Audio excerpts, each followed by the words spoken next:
Good morning to all. तो polity के lecture में हम बात करेंगे आज राज्य विधानमंडल की, जो कि हम लास्ट बात कर रहे थे महाधिवक्ता की। तो उसके बाद आपके सिलेबस में ये टॉपिक है, काफ़ी इम्पोर्टेंट टॉपिक है। तो चलिए शुरू करते हैं। तो यहाँ पर राज्य विधानमंडल के बारे में सबसे पहले हम बात करते हैं कि संविधान में इससे संबंधित है भाग 6। और यहाँ पे जो अनुच्छेद आपके प्रारंभ होते हैं वो होते हैं आर्टिकल 168 से लेकर 212 तक। अब यहाँ पे जो आपका आर्टिकल 168 है उसमें राज्य विधानमंडल की संरचना बता रखी है। संरचना का मतलब कि यहाँ पे कौन कौन से सदन होंगे और कौन कौन से इसमें पद शामिल किए जाते हैं।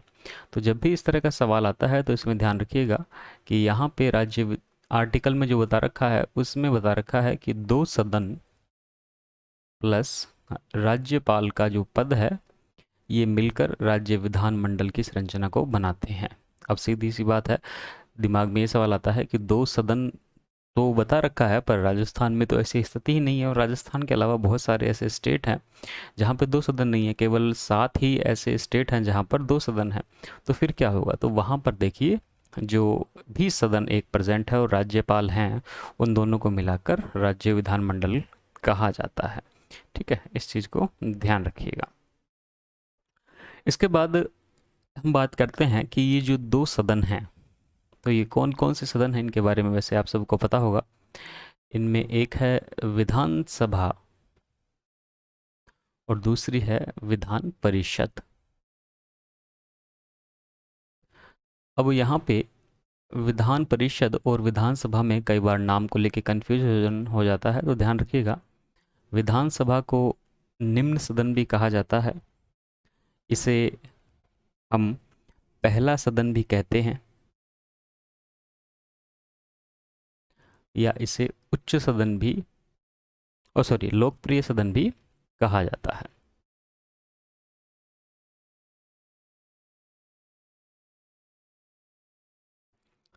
और यहाँ पे विधान परिषद के नाम है वो एकदम विपरीत मिलेंगे आपको। इसे उच्च सदन कहा जाता है, द्वितीय सदन कहा जाता है, और यहाँ वरिष्ठों का सदन कहा जाता है। क्योंकि इसकी संरचना भी अभी हम देखेंगे कि यहाँ पे इलेक्शन, डायरेक्ट इलेक्शन नहीं होते हैं, जनता के द्वारा वोटिंग नहीं होती है। तो ये ओवरऑल संरचना स्टेट लेजिस्लेचर को बनाती है। तो हम सबसे पहले बात करेंगे यहाँ पे विधान परिषद की। विधान परिषद की बात हम क्यों कर रहे हैं? क्योंकि राजस्थान में तो है नहीं, और देखा जाए तो केवल 7 स्टेट में है। तो देखिए, राजस्थान में भी इस तरह से विधान परिषद की जो गठन की घोषणा हुई थी वो 2012-13 के बजट में हुई थी पहली बार। ठीक है। और यहाँ पर जो तत्कालीन सरकार थी, गहलोत सरकार थी, उन्होंने 8 अप्रैल 2012 को ये प्रस्ताव पारित भी कर दिया था विधानसभा में कि विधान परिषद को बनाया जाएगा, और पारित करके इसे सेंटर को भेज दिया था प्रस्ताव को। इसलिए विधान परिषद के गठन के लिए यहाँ प्रयास किए गए हैं। तो हाइपोथेटिकल क्वेश्चन पूछे जा सकते हैं, और वैसे जिन राज्यों में है तो उसका क्या रोल हो सकता है वो तो इम्पोर्टेंट है ही। तो चलिए शुरू करते हैं। तो आर्टिकल 168 के बाद यहाँ पर आर्टिकल है 169। आर्टिकल 169 कहता है कि विधानसभा में ये शक्ति है कि वो कभी भी विधान परिषद का गठन कर सकती है या उसे समाप्त कर सकती है।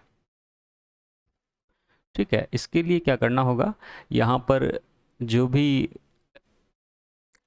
एमएलए उपस्थित हैं विधानसभा में, ठीक है, और जो वोटिंग कर रहे हैं, उनके 2/3 परसेंटेज वोटिंग से अगर वो प्रस्ताव पारित हो जाता है, ठीक है, मान लीजिए यहाँ पे 200 एमएलए हैं राजस्थान में और 150 ही उपस्थित हैं और मतदान कर रहे हैं, तो इनके 2/3 मतलब 100 वोटों का अगर समर्थन यहाँ मिल जाएगा तो ये प्रस्ताव पारित हो जाएगा। उसके बाद ये प्रस्ताव केंद्र में भेज दिया जाएगा। ठीक है। तो ये 169 के अंदर विधानसभा को पावर दे रखी है। ठीक है, चलिए आगे बात करते हैं इसमें। तो विधान परिषदों की संरचना कैसी होगी? ठीक है, तो यहाँ पे इसके लिए बताया गया है आर्टिकल 171 में। आर्टिकल 177 कहता है कि विधान परिषद की जो संरचना है वो जो विधानसभा की सदस्य संख्या है उसके 1/3 से अधिक नहीं होगी। 1/3 से अधिक का मतलब है, अगर हम राजस्थान का एग्जाम्पल लें तो राजस्थान में विधानसभा में 200 सीट हैं, 200 सदस्य हैं, तो इसका अगर आप 1/3 निकालेंगे तो 1/3 अगर हम राउंड फिगर में ले तो लगभग 66। तो यहाँ पर अगर विधान परिषद बनती है राजस्थान में तो उसमें 66 सीट से ज़्यादा सीट नहीं होगी, ये चीज़ इसमें ध्यान रखिएगा। ठीक है, परंतु अगर इतने सदस्य ही ना हो, मान लीजिए 100 सदस्य की ही यहाँ पे विधानसभा हो, जैसे कई विधानसभाएं बहुत छोटी हैं, तो वहाँ पर क्या होगा, तो फिर न्यूनतम सदस्य संख्या कैसे निर्धारित करेंगे? तो न्यूनतम सदस्य संख्या को यहाँ पे 40 निर्धारित किया गया है कि किसी भी कंडीशन में मिनिमम तो 40 होगी और मैक्सिमम आपकी 1/3 से अधिक नहीं होगी, तो 1/3 तक हो सकती है। ठीक है, अब ये चीज़ क्यों रखी गई है, इतनी सदस्य संख्या तक इसमें लिमिट क्यों लगाई गई? देखिए, लिमिट इसलिए लगाई गई है कि इसको ज़्यादा इम्पोर्टेंस ना मिले, क्योंकि यहाँ पे जनता के द्वारा निर्वाचित प्रतिनिधि नहीं आते हैं। जनता के द्वारा निर्वाचित प्रतिनिधि विधानसभा में आते हैं, वही संस्था मुख्य रहनी चाहिए।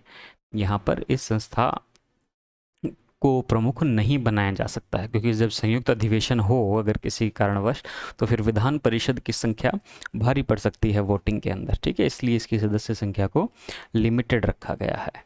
ठीक है, फिर बात है कि आगे कि इसके अंदर जो भी सदस्य होंगे तो उन किस तरह से वो आएंगे। ठीक है, ये इंपॉर्टेंट है, यहाँ पे शायद मेंस में भी आपके क्वेश्चन पूछा गया है।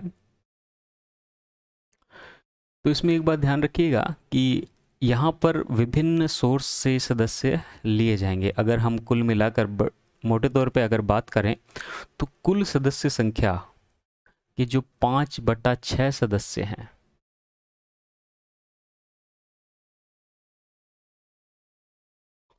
वो तो होंगे अप्रत्यक्ष रूप से निर्वाचित।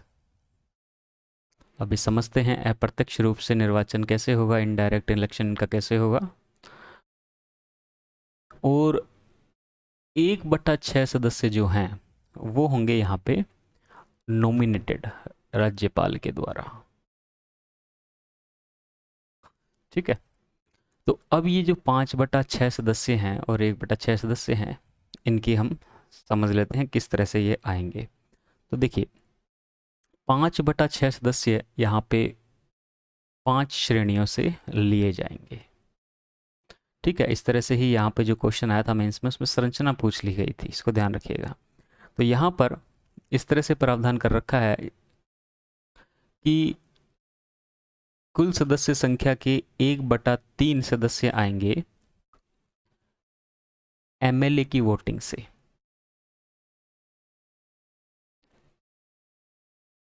ठीक है, एमएलए जिसको वोट करेंगे तो उससे 1/3 सीट भरेंगे।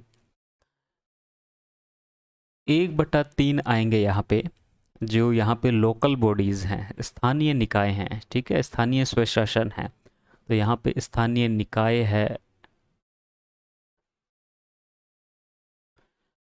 बोर्ड है स्थानीय, उनकी वोटिंग से। इसके बाद बात है कि 1/12 सदस्य, 1/12 सदस्य आएंगे उन टीचर्स के द्वारा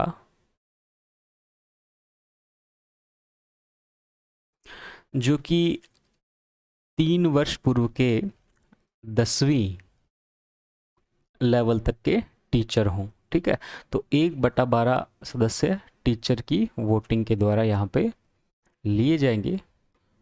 1/12 सदस्य लिए जाएंगे यहाँ स्टूडेंट्स की वोटिंग के द्वारा। ठीक है, जो 3 वर्ष पूर्व के या तो यूजी स्टूडेंट हों या पीजी स्टूडेंट हो, तो दोनों में यहाँ पे जो समय की सीमा है वो 3 वर्ष पूर्व तक की रखी गई है। ठीक है। तो और लास्ट में 1/6 यहाँ पे गवर्नर के द्वारा नॉमिनेटेड होंगे। ठीक है। अब ये नॉमिनेटेड कौन कौन से क्षेत्रों से होंगे, अगली बात ये इंपॉर्टेंट है। तो यहाँ पर ध्यान रखिएगा, साहित्य, ज्ञान, कला, सहकारिता। सहकारिता अक्सर चूक जाते हैं हम इसमें बताने में, पर सहकारिता से भी यहाँ पे सदस्यों को नॉमिनेट किया जा सकता है, या फिर ओवरऑल समाज सेवी से जुड़े हुए व्यक्ति को भी नॉमिनेट किया जा सकता है। ठीक है, ये चीज़ यहाँ पे ध्यान रखिएगा। अब ये जो नामित सदस्य हैं, तो यहाँ पर क्या ये मामला कोर्ट में जा सकता है कि मान लीजिए कोई ऐसा व्यक्ति नॉमिनेटेड कर दिया जाए गवर्नर के द्वारा जिसे नहीं करना चाहिए हो, या एक जनरल पर्सपेक्टिव बन जाए कि इसे क्यों नॉमिनेट किया गया है, और इसके लिए क्या कोई यहाँ पे कोर्ट में जा सकता है? तो इसमें ध्यान रखिएगा कि ये जो भी नॉमिनेटेड होंगे गवर्नर के द्वारा, इनको आप कोर्ट में चैलेंज नहीं कर सकते। ठीक है, इनके लिए कोर्ट में नहीं जा सकते कि इन्हें क्यों नियुक्त किया गया है। ठीक है, तो इस चीज़ को यहाँ पे ध्यान रखिएगा। एक बात और ध्यान रखिएगा कि ये विधान परिषद की जो हमने अभी तक गठन की प्रक्रिया देखी है, ये संविधान में बताई गई एक अस्थायी प्रक्रिया है। अस्थायी मतलब इसमें सुधार हो सकता है, इसमें बदलाव हो सकता है, और संसद अंतिम रूप से अधिकृत है इसमें कोई भी बदलाव करने के लिए। ठीक है, इस चीज़ को ध्यान रखना। चलिए, फिर इसमें हम आगे बात करते हैं कि इस तरह से यहाँ पे नॉमिनेशन हो जाएगा। और इसमें अगर राजस्थान की हम बात करें कि राजस्थान में अगर विधान परिषद बनती है तो 66 सदस्य आ सकते हैं। तो अगर हम बात करें कि 1/3 करके यहाँ पे अगर हम निकालने लगे, तो ये ध्यान रखिएगा कि 22 सदस्य तो यहाँ पे आ सकते हैं एमएलए की वोटिंग से, और यहाँ पर 22 सदस्य ही 1/3 अगर आप कैलकुलेट करेंगे यहाँ पे, ठीक है, इस तरह से, तो 22 सदस्य ही आपके स्थानीय या लोकल गवर्नमेंट बॉडी से आएंगे। ठीक है, अगर यहाँ पे आप 1/12 और 1/12 के अगर अनुपात को देखेंगे, तो इसमें देखिए अनुपात पूरी रूप से निकल के नहीं आता। यहाँ पे 11 सीट आती हैं यहाँ दोनों तरफ से। ठीक है, और इन 11 सीट्स में से ज़्यादा 6 सीट्स दी गई हैं स्टूडेंट्स के द्वारा चुने जाएंगे, और 5 सीट दी गई हैं यहाँ टीचर्स के द्वारा चुने जाएंगे। ठीक है, इसको याद रखिएगा। और इसके बाद जो यहाँ पे गवर्नर के द्वारा नियुक्त होंगे वो आपके रह जाएंगे 11 सदस्य। ठीक है, तो इस तरह से अगर राजस्थान में विधान परिषद बनती है तो इस तरह की संरचना रहने का अनुमान है। ठीक है, चलिए, इसके बाद बात है कि इसे बनाया क्यों जाए, या ये जहाँ पर है उसका क्या फ़ायदा है।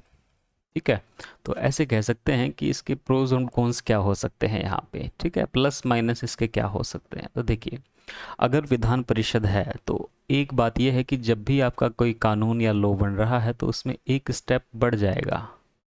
क्यों? अभी तो सिर्फ विधानसभा है, विधानसभा से चला जाता है सीधा राज्यपाल के साथ और कानून बन जाता है। अब इस पे क्या होगा, पहले विधानसभा से पास होना चाहिए, फिर विधान परिषद से पास होना चाहिए, फिर यहाँ पे गवर्नर के पास जाएगा। अब एक एक्स्ट्रा स्टेप बढ़ने के फ़ायदे भी होते हैं और नुकसान भी होते हैं। ठीक है, फ़ायदा तो क्या होता है कि यहाँ पे मान लीजिए कि कोई जल्दबाजी में कानून आया विधानसभा से जिसमें कई गलतियाँ हो, तो वो गलतियाँ यहाँ पे सुधारी जा सकती है। ठीक है, इसको अमेंड किया जा सकता है, सुधार किया जा सकता है, इसमें यहाँ पे चर्चा की जा सकती है। दूसरी बात, इसी अमेंड या सुधार के चक्कर में ये पूरी प्रक्रिया लेट हो सकती है। जिस कानून की ज़रूरत तत्काल हो वो यहाँ पर अटक भी सकता है। ठीक है, तो ये चीज़ भी यहाँ पे ध्यान रखिएगा। दूसरी बात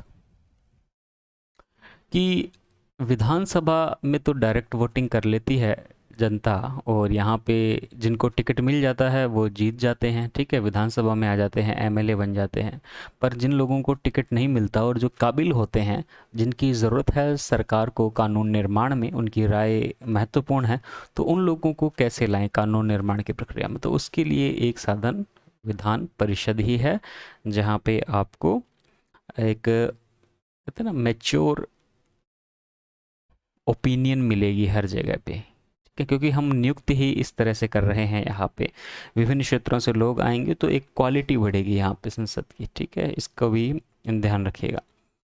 फिर इसके बाद हमारे अगर आबादी देखिए हम राजस्थान की, तो राजस्थान की आबादी लगभग अब 7 करोड़ के आसपास होगी, ठीक है, और वैसे क्षेत्रफल के हिसाब से देश का सबसे बड़ा राज्य है।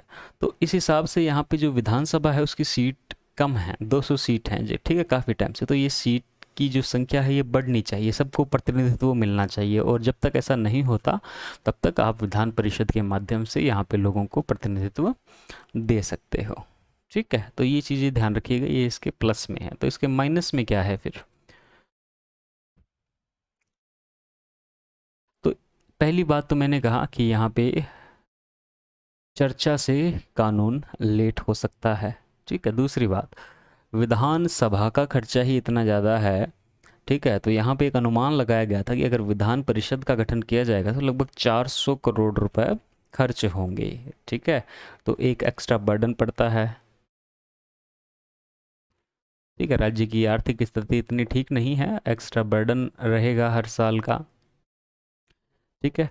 इसके बाद क्या होता है कि बना तो रहे हैं कि एक्सपर्ट लोग आए, मैच्योर ओपिनियन आए, तो हो सकता है कि इसका दुरुपयोग भी हो सकता है। जो एमएलए डायरेक्ट चुनाव में हार गए हों उनके को बैक गेट यहाँ पे एंट्री करा दे, बैकडोर एंट्री करा दे उनको, ठीक है। तो हारने वाले एमएलए भी यहाँ पे ला सकते हैं, पैसे दे के भी लोग यहाँ पे आ सकते हैं। तो इस तरह की यहाँ पे गड़बड़ियाँ हो सकती है, ठीक है। तो ये चीज़ें इसकी कमियों को बताती हैं, ठीक है, प्लस माइनस दोनों को ध्यान रखिएगा। तो ये सारी बातें थी आपकी विधान परिषद के बारे में। चलिए अगली बात करते हैं हम विधानसभा की।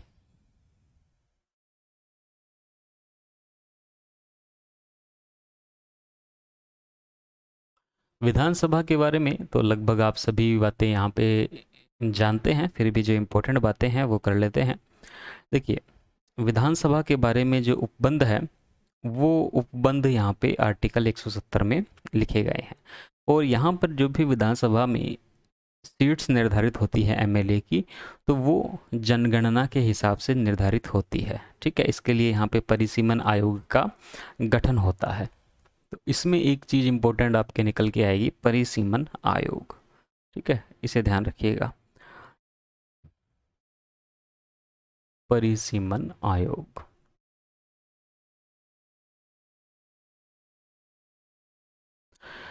हालांकि डायरेक्ट सिलेबस में नहीं है, पर इनडायरेक्टली इस पे सवाल आपसे पूछे जा सकते हैं, ठीक है। अब देखिए परिसीमन आयोग क्या होता है।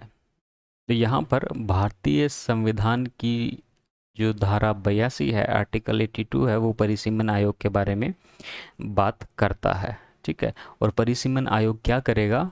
परिसीमन आयोग यहाँ पे विधानसभा स्टेट के अंदर तो, और सेंटर में लोकसभा के क्षेत्रों का निर्धारण करेगा इसमें, ठीक है। अब इसमें एक बात इंपॉर्टेंट ध्यान रखने वाली ये है कि परिसीमन आयोग की जो नियुक्ति होती है या जिसका गठन किया जाता है, ये राष्ट्रपति के द्वारा किया जाता है, ठीक है। और यहाँ पर जब ये विभिन्न विधानसभा क्षेत्रों में बांट देते हैं स्टेट को, तो कौन से क्षेत्र आरक्षित होंगे, कौन से क्षेत्र अनारक्षित होंगे, तो इसका निर्णय भी परिसीमन आयोग ही करेगा। ये इंपॉर्टेंट बात है, इसको ध्यान रखिएगा कि लास्ट में अगर राजस्थान में 200 विधानसभा क्षेत्र बांटे गए हैं तो कितनी सीट यहाँ पे आरक्षित होंगी वो जनसंख्या के आधार पे देखा जाएगा, ऑब्वियस, पर ये परिसीमन आयोग का ही काम है, ठीक है। तो अब हम 1947 से देखें तो अब तक 1952 में, 1962 में, 1972 में और 2002 में परिसीमन आयोग का गठन हुआ है, ठीक है। और इस परिसीमन आयोग के गठन के द्वारा 2026 तक सीटों को निश्चित कर दिया गया है। ठीक है, तो ये चीज़ें यहाँ पे ध्यान रखिएगा। और अंतिम यहाँ पे 2002 का जो परिसीमन आयोग था उसकी अध्यक्षता कर रहे थे कुलदीप सिंह।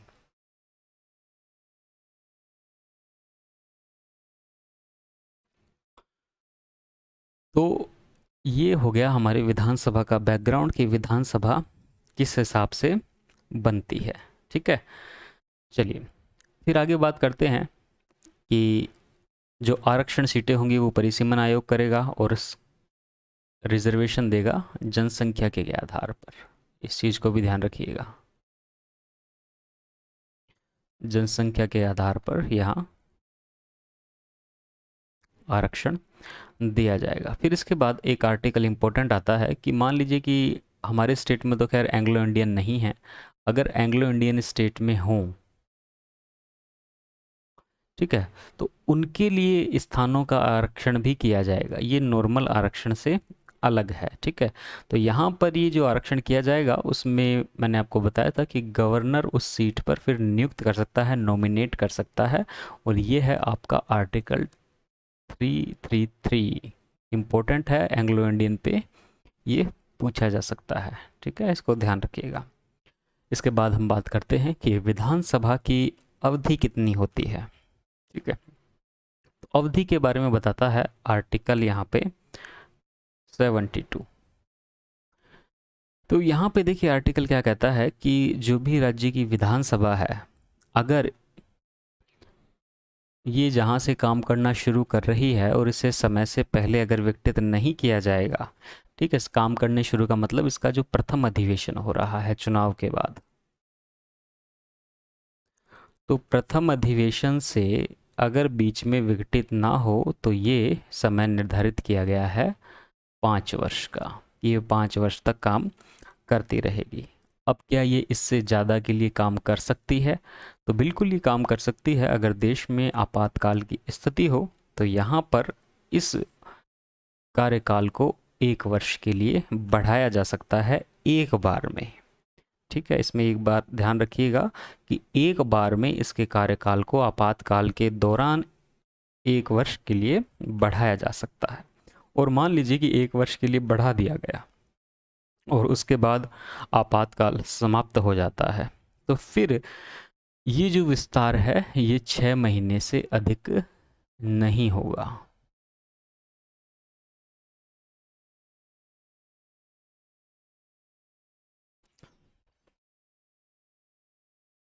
ठीक है, तो ये चीज़ भी इसमें ध्यान रखने लायक है। और क्या 5 वर्ष से कम हो सकता है? तो बिल्कुल ये कम भी हो सकता है। कम क्यों हो सकता है कि यहाँ पे अगर सरकार गिर जाए, अविश्वास प्रस्ताव पारित हो जाए, बहुदलीय सरकार हो, समर्थन वापस ले ले, ठीक है, दल बदल की स्थिति के कारण यहाँ पे एमएलए अयोग्य हो जाए, तो उन सभी स्थितियों में यहाँ पर ये 5 वर्ष से पहले भी विघटित हो सकती है। ठीक है, इसका ध्यान रखिएगा। फिर इसके बाद एलिजिबिलिटी यहाँ पे क्या है? तो एलिजिबिलिटी इसमें ध्यान रखिएगा, एलिजिबिलिटी है कि आप इंडियन सिटीजन होने चाहिए हो, न्यूनतम आयु 25 वर्ष होनी चाहिए। ठीक है, और 25 वर्ष के अलावा जिस राज्य से आप एमएलए का चुनाव लड़ना चाहते हो आप वहाँ के निवासी होने चाहिए, और आपका नाम वहाँ के मतदाता के रूप में भी रजिस्टर्ड होना चाहिए उस राज्य में। ठीक है, ये चीज़ ध्यान रखिएगा। फिर इसमें जो सीट अगर SC ST के लिए आरक्षित यहाँ पे की गई हैं, तो यहाँ पे केवल SC ST के ही कैंडिडेट चुनाव लड़ सकते हैं, पर ये जनरल सीट पे भी चुनाव लड़ सकते हैं। यहाँ पर ये दोनों बातें हैं। ठीक है, इसको ध्यान रखिएगा। चलिए अगली बात करते हैं कि राज्यसभा, ओ सॉरी, विधानसभा में 3 स्थितियां आपको देखने को मिलती है। 3 यहाँ पे शब्द होते हैं जब भी आप सुनते होंगे। तो विधानसभा के सत्र की समाप्ति,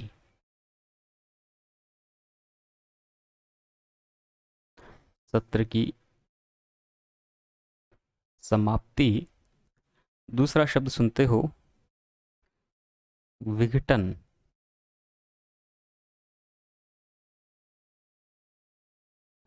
ठीक है, ये चीज़ें क्या होती है, देखिए जब भी विधानसभा का सत्र चल रहा होता है, पीठासीन अधिकारी जैसे विधानसभा अध्यक्ष यहाँ बैठे होते हैं, तो यहाँ पर अगर ये कहते हैं कि जो निश्चित समयावधि के लिए विधानसभा का सत्र बुलाया गया था, जिस निश्चित अवधि के लिए वो समय पूरा हो जाता है, तो उस विधानसभा सत्र की समाप्ति हो जाती है। ठीक है, इसको ध्यान रखिएगा। विघटन में क्या होता है कि यहाँ पर विधानसभा को अपने कार्यकाल से पूर्व ही विघटित किया जा सकता है। ठीक है, कारण यहाँ पे कई हो सकते हैं, कारण हो सकते हैं, मैंने अभी आपको बताया कि बहुमत ना हो, विश्वास मत ना हो, तो इस तरह से यहाँ पे इसका विघटन हो सकता है। और एक शब्द और आता है यहाँ पे, स्थगन। स्थगन मतलब अगर विधानसभा के सत्र में अगर बहुत सारी बहसबाजी हो रही हो, कोई किसी को सुन नहीं रहा हो, ज़्यादा अनुशासनहीनता बढ़ रही हो, तो यहाँ पे जो भी पीठासीन अधिकारी है वो कुछ समय के लिए, कुछ दिनों के लिए यहाँ पे विधानसभा के सत्र को टाल सकता है, पोस्टपोन कर सकता है। तो ये होता है यहाँ पे स्थगन। ठीक है, इसको ध्यान रखिएगा, तीनों शब्दों का मतलब यहाँ पे अलग अलग है। फिर अगली बात है कि जो पीठासीन अधिकारी हैं यहाँ के,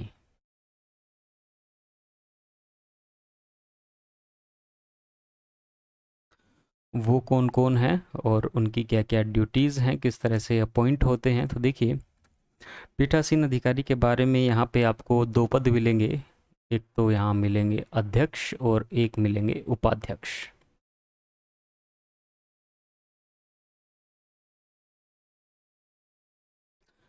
ठीक है, तो यहाँ पर अध्यक्ष और उपाध्यक्ष के लिए जो यहाँ पे जिम्मेदारियां बताई गई हैं, एलिजिबिलिटी क्राइटेरिया बताया गया है, वो सारा क्राइटेरिया आपका एमएलए वाला ही है। ठीक है, कि अगर वो एमएलए के रूप में निर्वाचित हो सकते हैं तो वो विधानसभा के अध्यक्ष और उपाध्यक्ष के लिए भी निर्वाचित हो सकते हैं, और इन्हें चुनने का जो अधिकार होता है वो विधानसभा को ही होता है। विधानसभा ही किसी सदस्य को यहाँ पे अध्यक्ष या उपाध्यक्ष चुन लेती है। ठीक है, फिर इसमें एक बात आती है कि विधानसभा के अध्यक्ष को चुन लिया गया और बाई चांस उनका पद रिक्त है।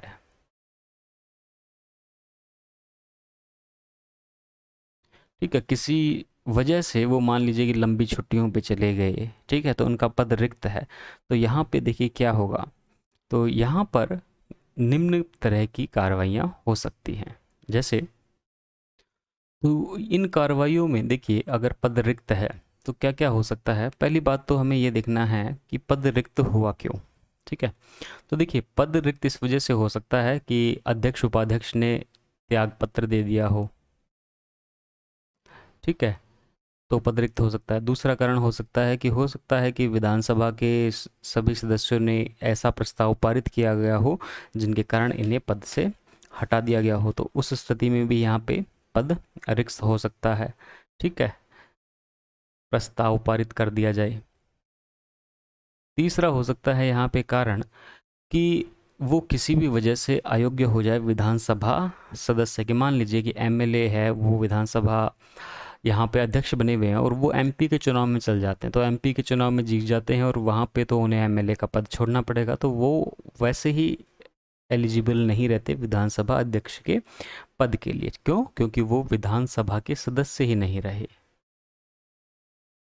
तो ये तीन कंडीशन है जहाँ पर इनका पद रिक्त हो सकता है, और अगर इनका पद रिक्त हो जाता है बीच में, तो इसमें ध्यान रखिएगा कि उपाध्यक्ष को कार्य करना पड़ेगा अध्यक्ष के रूप में, और अगर उपाध्यक्ष भी नहीं है तो यहाँ पे फिर गवर्नर अपॉइंट करेंगे, जिसे उन्हें काम करना पड़ेगा अध्यक्ष के रूप में। ये चीज़ ध्यान रखिएगा, क्योंकि यहाँ पे एक और थोड़ा सा ट्विस्ट है, और वो ट्विस्ट है कि रिक्त हो, अभी मैंने आपको अनुपस्थित शब्द का प्रयोग किया था, वो सॉरी मुझे अभी करना था, और बाई चांस वो अनुपस्थित हों। अनुपस्थित मतलब लंबे समय तक छुट्टी पर चल रहे हों, अनुपस्थित हों, सदन की बैठकों में यहाँ पे नहीं आ रहे हों, तब यहाँ पे अध्यक्ष भी नहीं है तो उपाध्यक्ष और उपाध्यक्ष भी नहीं है तो सदन अपने आप वोटिंग करके खुद अपने अध्यक्ष को चुन लेता है उस समय के लिए। तो ये दोनों बातें अलग अलग हैं।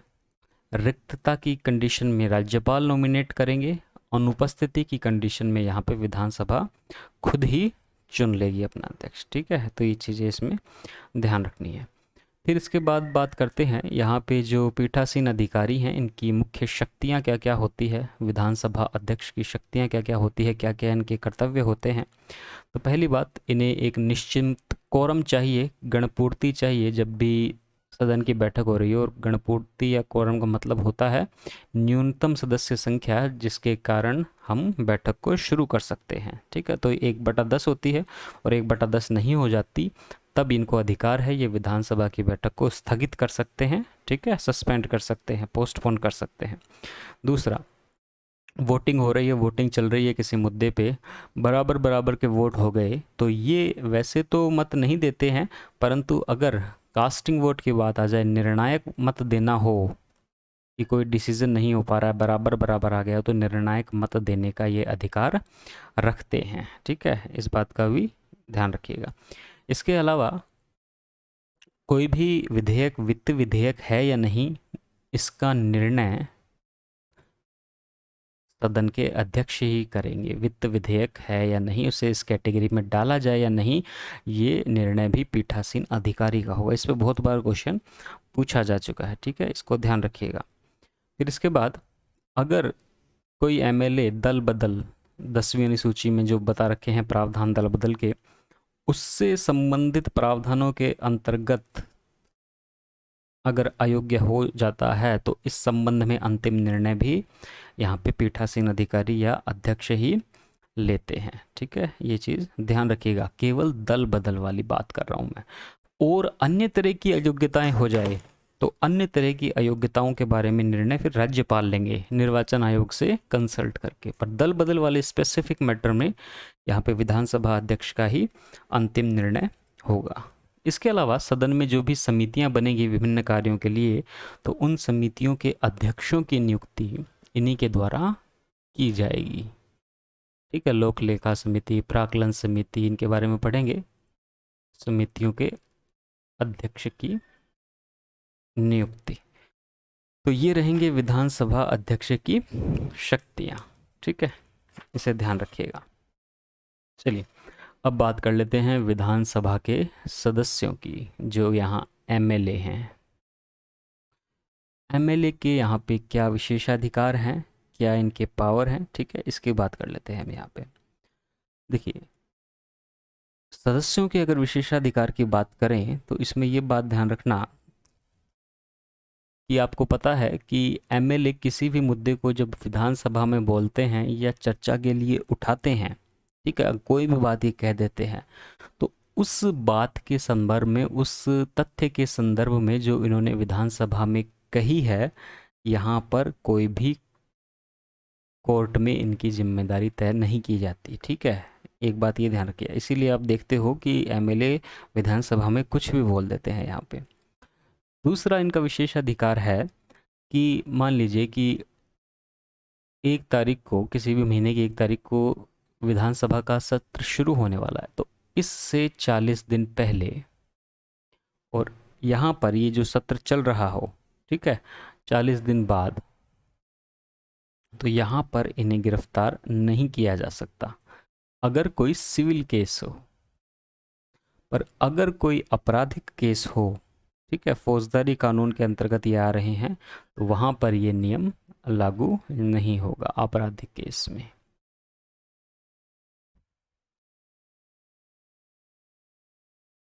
सिविल केस में ही ये छूट प्राप्त है। ठीक है, इसके अलावा कि जब सदन चल रहा हो, ये सदन में उपस्थित हों, तो सदन में उपस्थित होने के बावजूद अगर किसी केस के अंदर कोर्ट को इनकी ज़रूरत हो, इनको बतौर गवाह पेश होना हो, तो ये उपस्थित नहीं होंगे। ये भी इनका विशेषाधिकार है, क्योंकि यहाँ पर ये अपने मूल कर्तव्य का पहले निर्वहन कर रहे हैं। ठीक है, ये हो गए यहाँ पे एमएलए या सदस्यों के विशेषाधिकार। चलिए आगे बात करते हैं कि पूरी विधानसभा के विशेषाधिकार क्या हैं। तो इसमें ध्यान रखिएगा कि विधानसभा में जो भी कार्रवाई चल रही है, जो भी वाद विवाद हो रहे हैं, तो यहाँ पर विधानसभा को ये अधिकार है कि वो इन्हें प्रकाशित करे या करवाए, या कोई प्रकाशित करने वाला हो तो उसे प्रतिबंधित कर दे। मतलब इनकी मर्जी है कि वो चाहते हैं कि ये चीज़ें प्रकाशित हो या ना हो। ठीक है, पहली इंपॉर्टेंट बात। दूसरी बात, कोई विशेष मामले हैं, ठीक है, और विशेष मामलों में यहाँ पर ये गुप्त बैठक भी कर सकते हैं।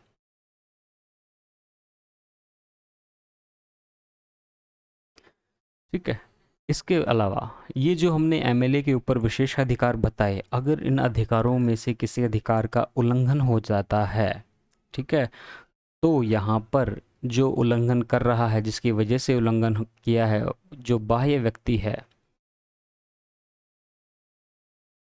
उससे ये दंडित कर सकते हैं। ठीक है, इसके अलावा यहाँ पे जो भी समितियाँ बनी हैं, अभी हम आगे पढ़ेंगे, तो उन समितियों की जो जांच है वो किसी भी कोर्ट में नहीं होगी।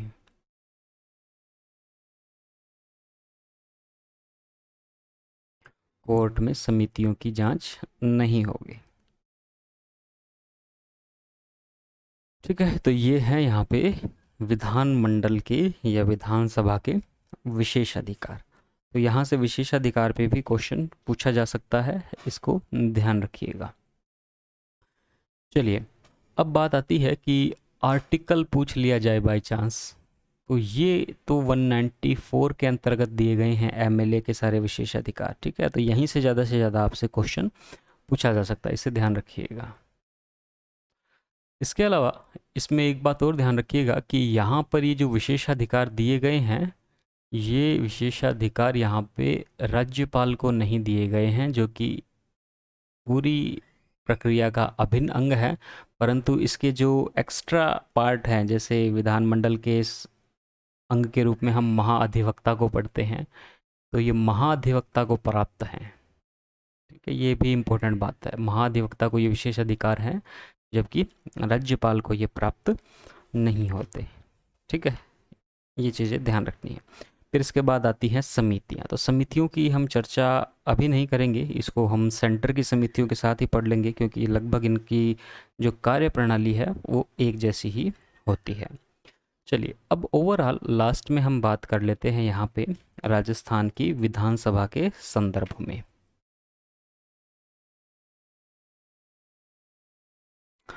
यहाँ से विशेष रूप से क्वेश्चन आते हैं, और ख़ासकर मैं बार बार बताता हूँ कि जब भी कोई भी टॉपिक हम पढ़ रहे हैं, राज्यपाल, मंत्री, सीएम, सीओएम, ठीक है, तो राजस्थान के स्पेशल रेफरेंस के रूप में क्वेश्चन पूछेंगे। आरएस मीन्स प्री में पूछा गया था एक क्वेश्चन, तो अभी चलिए देखिए उसकी बात करते हैं। जैसे राजस्थान की विधानसभा की बात करें, तो यहाँ की जो पहली विधानसभा थी वो बनी थी 1952 में। ठीक है, और कार्यकाल रहा था 1957 तक। अब इस देखिए यहाँ पे क्या खास बात थी कि 1952 में पहला चुनाव होता है, चुनाव के बाद 160 सीटों पर चुनाव होता है। ये इंपॉर्टेंट फैक्ट है, इसको ध्यान रखिएगा, है ना। उस समय 200 सीट नहीं थी, 160 सीटों के लिए चुनाव होता है। और चुनाव के बाद जब सीट आती हैं, तो यहाँ पे 160 में से कांग्रेस के 82 विधायक चुन के आते हैं, और दूसरी जो पार्टी है वो है राम राज्य परिषद, जिसे 24 सीट मिली थी। और आरएस के प्री में यही क्वेश्चन पूछ लिया गया था कि पहले आम चुनाव में दूसरी कौन सी पार्टी थी जिसे सर्वाधिक सीटें मिली, तो ये थी राम राज्य परिषद। ठीक है, इसके अलावा अन्य पार्टियों की भी हम बात कर लेते हैं, हो सकता है क्वेश्चन पूछ लिया जाए। तो तीसरी पार्टी थी यहाँ पे भारतीय जनसंघ।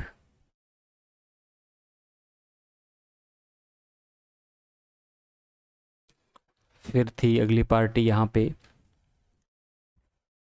कृषि कार लोक पार्टी।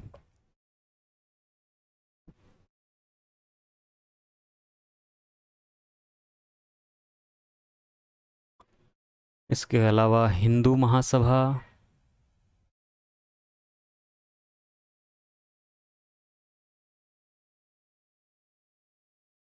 और फिर थी कृषक मजदूर पार्टी। ठीक है, तो इनके भी नाम हो सकता है आपसे पूछे जाएं। अब इसमें देखिए क्या हुआ कि ये चुनाव हुए 160 सीटों पे, और आपको पता है कि पहले जो आपके निर्वाचित मुख्यमंत्री हैं वो टीकाराम पालीवाल बने। तो टीकाराम पालीवाल का नाम आप इससे पहले कभी नहीं सुनेंगे। प्रजामंडल आंदोलन चला पूरा, आपने यहाँ पे स्वतंत्रता संग्राम देखा राजस्थान में, पर टीकाराम पालीवाल का नाम कभी नहीं आया। तो अचानक से ऐसा क्या हुआ कि इन्हें राजस्थान का सीएम बना दिया गया। ठीक है, यही क्यों सीएम बने, तो देखिए यहाँ पे क्यों हुआ, क्योंकि यहाँ पे जो प्रमुख दावेदार थे जय नारायण व्यास।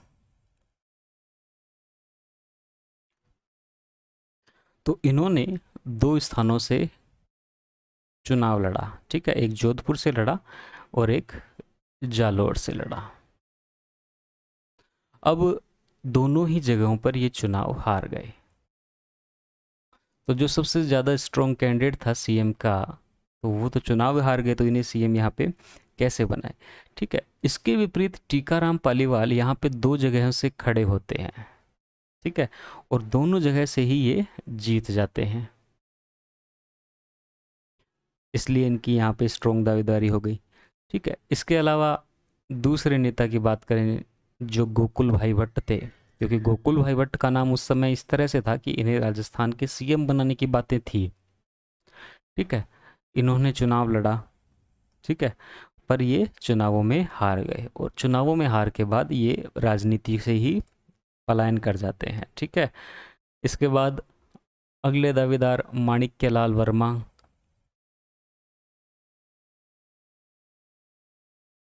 तो ये चित्तौड़गढ़ से चुनाव लड़ते हैं और ये भी हार जाते हैं। ठीक है, तो उपरोक्त कारण देखें तो कहीं भी टीकाराम पालीवाल का नाम नहीं था, परंतु जो दिग्गज थे वो सभी चुनाव हार गए थे, इसलिए यहाँ पर टीकाराम पालीवाल को निर्विवाद रूप से सीएम बना दिया गया, किसी तरह का विवाद भी नहीं हुआ। ठीक है, ये चीज़ ध्यान रखिएगा। फिर इसके बाद यहाँ पे मंत्रिमंडल का गठन होता है। ठीक है, विधायक दल के नेता बन जाते हैं। पहले यहाँ पे राजस्थान की चुनी हुई सरकार आ गई है। ठीक है, और ये सरकार जो पहली बैठक करती है ये 1952 में जयपुर के सवाई मानसिंह टाउन हॉल में होती है, एसएमएस टाउन हॉल।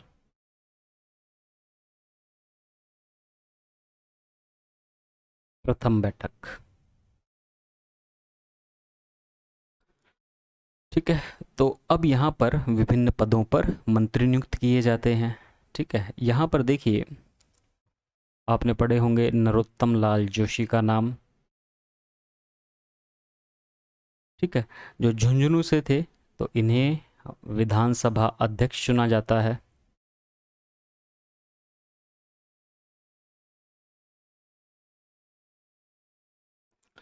इसके बाद उपाध्यक्ष चुना जाता है लाल सिंह शक्तावत को।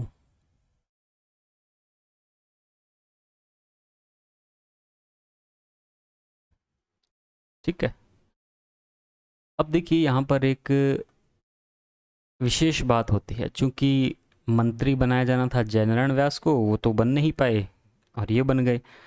तो यहाँ पर क्या होता है कि पूरा का पूरा मंत्रिमंडल 31 अक्टूबर 1952 को त्यागपत्र दे देता है। आपने ऐसा बहुत कम समय में देखोगे राजनीति में, जब पूरा का पूरा मंत्रिमंडल त्यागपत्र दे दे स्वेच्छा से। और ये त्यागपत्र क्यों दिया गया, ताकि यहाँ पे जयनारायण व्यास को मुख्यमंत्री बनाया जा सके। ठीक है, तो ये बड़ा इंटरेस्टिंग घटनाक्रम है, तो यहाँ से क्वेश्चन पूछा जा सकता है। उसके बाद जयनारायण व्यास को मंत्रिमंडल बनाने के लिए यहाँ पे इनके नेतृत्व में देखिए क्या किया जाता है। क्योंकि ये मूल रूप से जो जोधपुर जालोर से चुनाव लड़े थे वो तो हार गए, तो क्या होता है यहाँ पे किशनगढ़ क्षेत्र के विधायक हैं, ठीक है, उनसे उनकी सीट खाली कराई जाती है, और उस सीट से यहाँ पे जयनारायण व्यास को किशनगढ़ क्षेत्र का विधायक चुनाव लड़ाया जाता है। वो ये चुनाव जीत जाते हैं, और 1 नवंबर 1952 को किशनगढ़ क्षेत्र से ये विधायक होते हैं और यहाँ पर इन्हें सीएम बनाया जाता है। ठीक है, और इस समय फिर टीकाराम पालीवाल उप मुख्यमंत्री हो जाते हैं। और 1953 में इनके समय में जो विधानसभा अध्यक्ष होती हैं वो होती हैं यशोदा देवी, बांसवाड़ा से विधायक।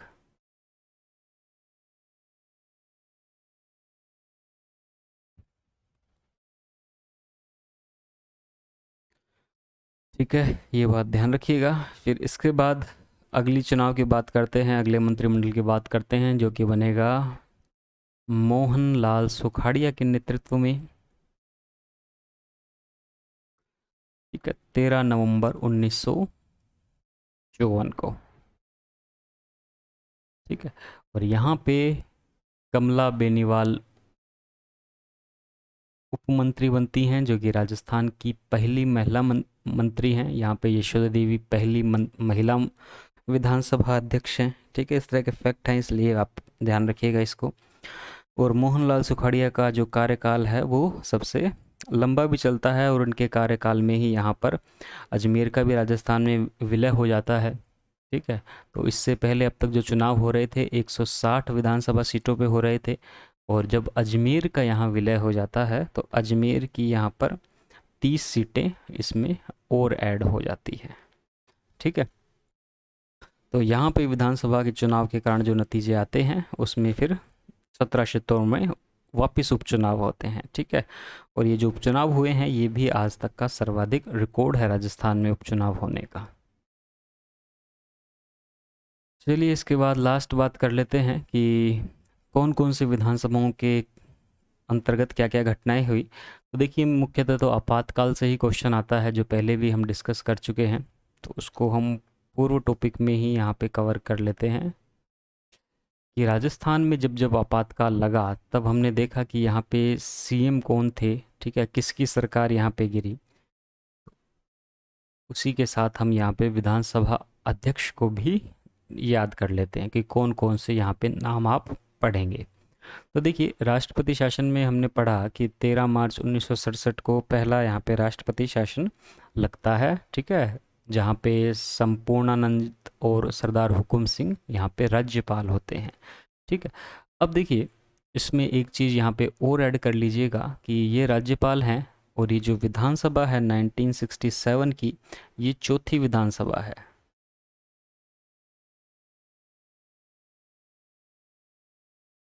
ठीक है, और यहाँ पर जो विधानसभा अध्यक्ष हैं वो हैं निरंजन नाथ आचार्य। हालांकि अभी लास्ट में हम एक ओवरऑल इसमें सारणी बना लेंगे जिसमें मुख्यमंत्री और सारी बात एक साथ लिख देंगे। फिलहाल तो इतना ध्यान रखिएगा, ये चौथी विधानसभा चल रही है। इसके बाद जो दूसरा काल लगता है 1977 में, तो ये है आपकी पांचवी विधानसभा, और इस समय यहाँ पे अध्यक्ष हैं रामकिशोर व्यास। देखिए, विधानसभा अध्यक्ष के नाम तो इम्पोर्टेंट नहीं है, पर संख्या जरूर याद रखिएगा, चौथी पांचवी। ठीक है, इसके बाद अगला आपातकाल जो वो लगता है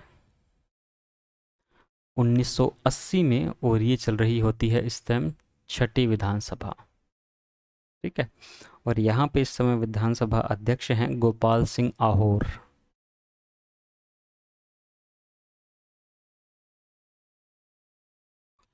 और इसके बाद अगला आपातकाल लगता है 92 और 93 में, और इस समय चल रही है 9वीं विधानसभा। ठीक है, इस समय यहाँ पे अध्यक्ष हैं हरिशंकर भावड़ा।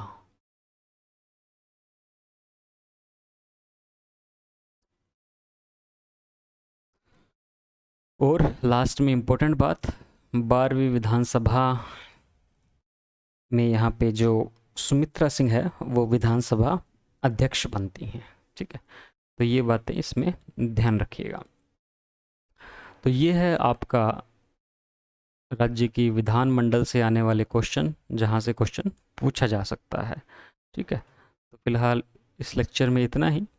बाकी नेक्स्ट लेक्चर में हम बात करेंगे आपके हाई कोर्ट की, और हाई कोर्ट के बाद यहाँ पे हम बात करेंगे जो विभिन्न आयोग हैं वहाँ से क्वेश्चन पूछे जा सकते हैं। ठीक है। चलिए, तब मिलते हैं एक मिनट, मैंने शायद यहाँ गड़बड़ कर दी आपको। यशोदा देवी पहली यहाँ पे विधानसभा अध्यक्ष नहीं थी,